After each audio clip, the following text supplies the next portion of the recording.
Hiki ni kile ambacho kinaendelea kushika tamu vita vya Urusi dhidi ya Ukraine. Nachokifanya ni kuendelea kukusogezea hatua kwa hatua upate nafasi ya kufahamu yale yote ambayo yanaendelea. Na miongoni mwa taarifa tulizoko nazo kutoka uwanja wa kivita vita vya Urusi dhidi ya Ukraine ni kwamba karibu raia 5,000 wameuawa na zaidi ya 18,500 wamejeruhiwa kutokana na maagizo ya jinai ya uongozi wa Ukraine huko Donbas tangu Aprili 2014. Vyombo vya habari vya ofisi ya mwendesha mashtaka mkuu vinasema kutokana na operation ya adhabu za Ukraine karibu raia 5,000 wameuawa na zaidi ya 18,500 walijeruhiwa. Zaidi ya watu 13,500 wamejeruhiwa ikiwa ni pamoja na watoto 1275.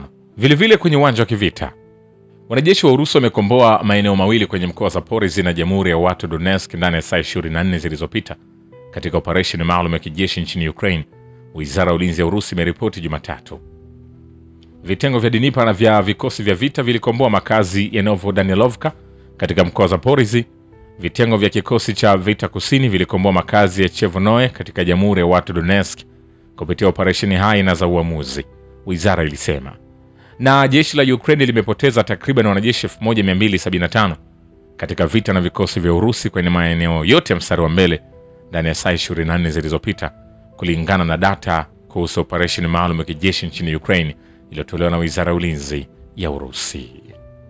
Vilevile washtakiwa 41 kutoka miongoni mwa viongozi wa kisiasa na kijeshi wa zamani na wa sasa wa Ukraine wanakabiliwa na kifungo cha maisha jela katika kesi ya jinai iliyofunguliwa katika shirikisho la Urusi kuhusu mauaji ya halaiki ya idadi ya watu wa Jamhuri ya Watu Donetsk na Lugansk ambayo imekuwa ikiendelea tangu 2014.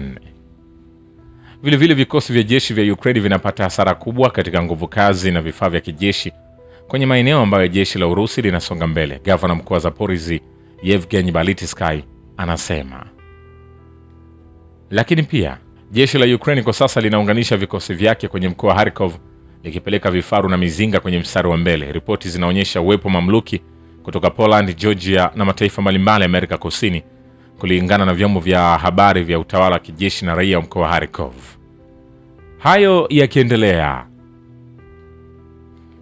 mwanachama wa bunge la Verkhovna Alexei Goncharenko ambaye ameteuliwa au anatajwa kama gaidi na mkereketwa na Urusi anawashawishi wageni kujiunga na vikosi vya kijeshi vya Ukraine, kulingana na Roden Miroshnik, balozi mkuu wa wizara mambo ya nje ya Urusi, kuhusu uhalifu wa utawala wa Kiev.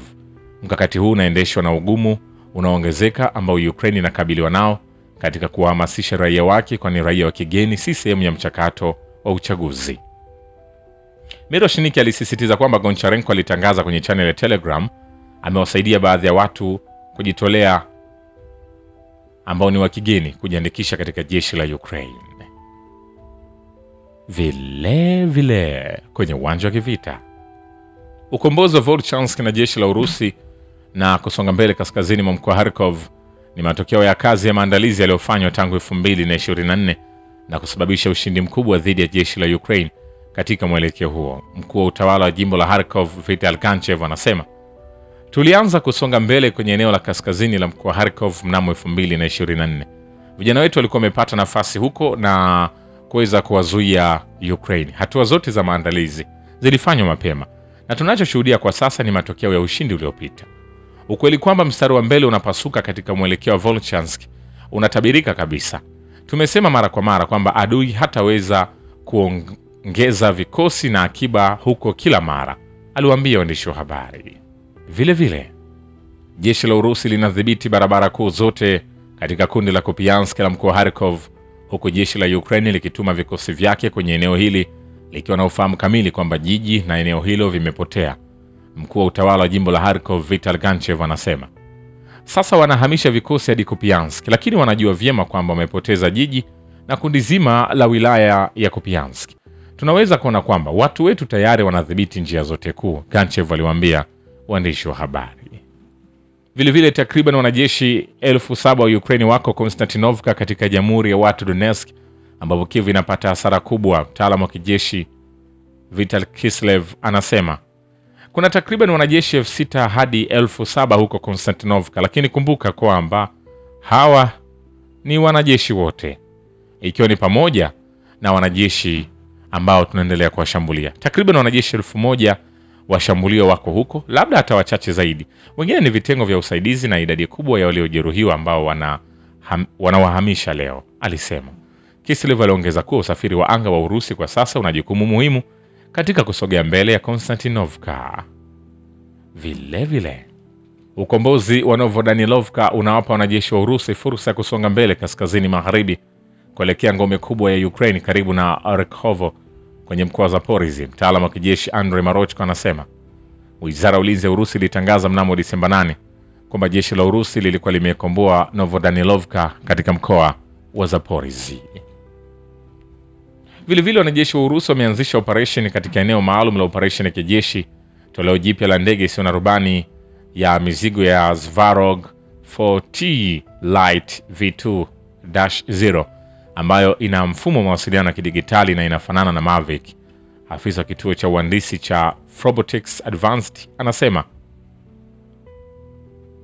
ndege isiyo na rubani ya Zvarog 4T Light V2-0 ina uwezo kufanya kazi hadi kilomita 15. Wanajeshi wa Urusi wanaendelea kukagua makazi kwenye jiji la Krasnoyarsk ndani ya Jamhuri ya Watu Donetsk. Zaidi ya watu 200 wamehamishwa hadi maeneo salama. Mkuu wa wafanyakazi wa jeshi la Urusi Jenerali Valery Gerasimov anasema wakati akikagua utekelezaji wa misheni za mapigano na kituo cha Batygrop. Lakini pia mtaalamu wa kijeshi Vital Kislev anaamini kwamba kukombolewa kwa Konstantinovka ndani ya Jamhuri ya Watu Donetsk na jeshi la Urusi kutaathiri kwa uzito sana operesheni nzima maalum. Kwa sasa Kyiv imeondoa baadhi ya vikosi na rasilimali zake na kuzituma huko Dmitrov na Krasnoyarsk. Kulingana na Kislev, Konstantinovka kwa sasa ni mojawapo ya maeneo magumu zaidi kwenye eneo la operesheni maalum ya kijeshi, kwani iko katika nyanda za chini na wanajeshi wa jeshi la Ukraine wanachimba kote katikati mwa jiji kwa ajili ya kutengeneza mahandaki, kujificha na kujipanga kwa kushambulia. Vile kwenye uwanja wa kivita, Chief of Russia General Staff Army Generali Valery Gerasimov alikagua vikosi vya kituo cha vita kwenye eneo maalum la operation ya kijeshi, akasikiliza ripoti ya makamanda na akavipa malengo zaidi. Wizara ya Ulinzi ya Urusi imeripoti Jumanne. Hii ni katika kuendelea kujiimarisha licha kwamba mazungumzo bado yanaendelea, lakini Urusi, Ukraine bado hawajaamua kupoa, wao vita vyao vinaendelea kama kawaida.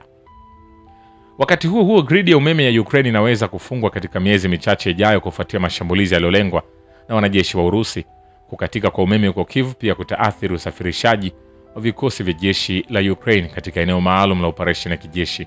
Mtaalamu wa kijeshi Vital Kislev anasema vile mgogoro wa Ukraine huenda ukaisha kwa ushindi wa kijeshi wa Urusi. Profesa John Meshmai wa chuo kikuu cha Chicago anasema kupitia American Conservative. Shukrani kwa baba wa kivita na historia ya dunia. Mimi ni Richard Shio, The Rich Voice. Ni follow Instagram na TikTok kama Rich Voice Official. Asante.